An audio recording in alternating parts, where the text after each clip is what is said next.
بسم اللہ الرحمن الرحیم الحمدللہ والصلاة والسلام علی رسول اللہ اما بعد۔ جیسا کہ پچھلے درس میں ہم نے سورہ آل عمران کی آیت نمبر 190 کی تلاوت، ترجمہ اور تفسیر سماعت کی، جس میں اللہ تبارک و تعالی نے ارشاد فرمایا، بے شک آسمانوں اور زمین کی پیدائش اور رات دن کی باہم تبدیلی میں عقل مندوں کے لیے نشانیاں ہیں۔ اب اگلی آیت میں ارشاد باری تعالی ہے،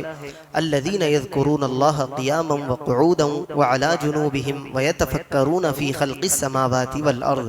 جو کھڑے اور بیٹھے اور پہلوؤں کے بل لیٹے ہوئے اللہ کو یاد کرتے ہیں اور آسمانوں اور زمین کی پیدائش میں غور کرتے ہیں۔ ربنا ما خلقت ھذا باطلا، اے ہمارے رب تو نے یہ سب بیکار نہیں بنایا، سبحانک فقنا عذاب النار، تو پاک ہے تو ہمیں دوزخ کے عذاب سے بچا لے۔ یہاں عقل مند لوگوں کا بیان ہے کہ وہ ہیں کون اور ان کے چند اہم کام بیان فرمائے گئے ہیں۔ عقل مند لوگ کھڑے بیٹھے اور بستروں پر لیٹے ہر حال میں اللہ تعالیٰ کا ذکر کرتے ہیں، مولا کریم کی یاد ہر وقت ان کے دلوں پر چھائی رہتی ہے۔ عقل مند لوگ کائنات میں غور و فکر کرتے ہیں، آسمانوں اور زمین کی پیدائش اور کائنات کے دیگر عجائبات میں غور کرتے ہیں، اور ان کا مقصد اللہ تعالیٰ کی عظمت و قدرت کا زیادہ سے زیادہ علم حاصل کرنا ہے۔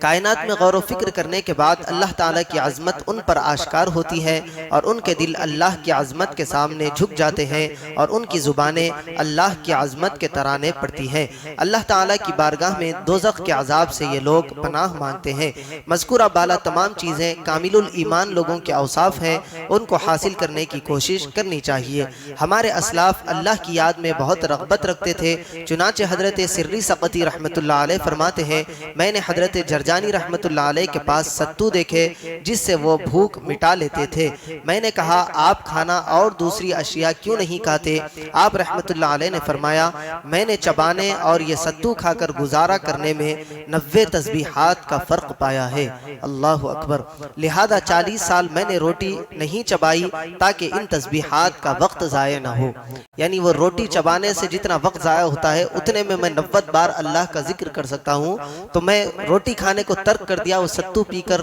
گزارا میں کر لیتا ہوں، اس سے پیٹ بھر لیتا ہوں۔ حضرت جنید بغدادی رحمۃ اللہ علیہ کا معمول یہ تھا کہ آپ بازار جاتے اور اپنی دکان کھول کر اس کے آگے پردہ ڈال دیتے اور 400 رکعت نفل ادا کرنے کے بعد دکان بند کر کے گھر واپس آ جاتے۔ جس طرح کسی کی عظمت، قدرت، حکمت اور علم کی معرفت حاصل کرنے کا ایک اہم ذریعہ اس کی بنائی ہوئی چیز ہوتی ہے کہ اس میں غور و فکر کرنے سے یہ سب چیزیں آشکار ہو جاتی ہیں، اسی طرح اللہ تعالیٰ کی عظمت، قدرت، حکمت اور وحدانیت اور اس کے علم کی پہچان حاصل کرنے کا بہت بڑا ذریعہ اس کی پیدا کی ہوئی یہ کائنات ہیں۔ اس میں موجود تمام چیزیں اپنے خالق کی وحدانیت پر دلالت کرتی ہیں اور اس کے جلال و کبریائی کی مظہر ہیں، اور ان میں تفکر اور تدبر کرنے سے خالق کائنات کی معرفت حاصل ہوتی ہے۔ یہی وجہ ہے کہ قرآن مجید میں بکثرت مقامات پر اس کائنات میں موجود مختلف چیزوں جیسے انسانوں کی تخلیق، زمین و آسمان کی بناوٹ، زمین کی پیداوار،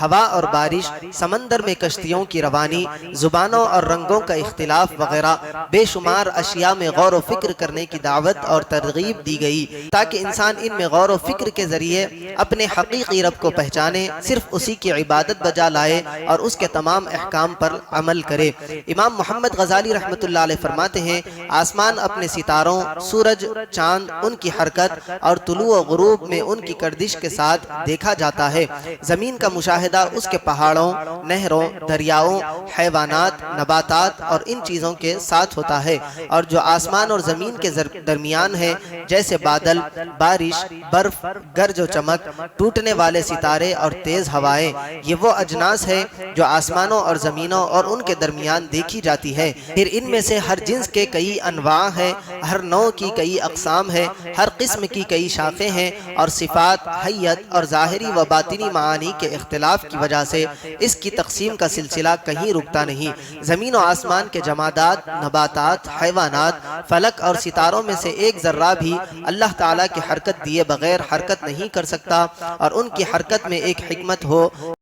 یا 10 ہو یا 1000، یہ سب اللہ تعالیٰ کی وحدانیت کی گواہی دیتی ہے اور اس کے جلال و کبریائی پر دلالت کرتی ہے، اور یہی اللہ تعالیٰ کی وحدانیت پر دلالت کرنے والی نشانیاں اور علامات ہے۔ فی زمانہ مسلمان اللہ تعالیٰ کی بنائی ہوئی اس کائنات میں غور و فکر کرنے اور اس کے ذریعے اپنے رب تعالیٰ کے کمال و جمال اور جلال کی معرفت حاصل کرنے اور اس کے احکام کی بجا آوری کرنے سے انتہائی غفلت کا شکار ہے، اور ان کے علم کی حد صرف یہ رہ گئی ہے کہ جب بھوک لگی تو کھانا کھا لیا، جب پیاس لگی تو پانی پی لیا، جب کام کاج سے تھک گئے تو سو کر آرام کر لیا، جب شہوت نے بیتاب کیا تو حلال یا حرام ذریعے سے اس کی بیتابی کو دور کر لیا، اور جب کسی پر غصہ آیا تو اس سے جھگڑا کر کے غصے کو ٹھنڈا کر لیا۔ الغرض ہر کوئی اپنے تن کی آسانی میں مست نظر آ رہا ہے۔ امام غزالی رحمۃ اللہ علیہ فرماتے ہیں، اندھا وہی ہے جو اللہ تعالیٰ کی تمام صنعتوں کو دیکھے لیکن انہیں پیدا کرنے والے خالق کی عظمت سے مدہوش نہ ہو اور اس کے جلال و جمال پر عاشق نہ ہو۔ ایسا بے عقل انسان حیوانوں کی طرح ہے جو فطرت کے عجائبات اور اپنے جسم میں غور و فکر نہ کرے۔ اللہ تعالیٰ کی عطا کردہ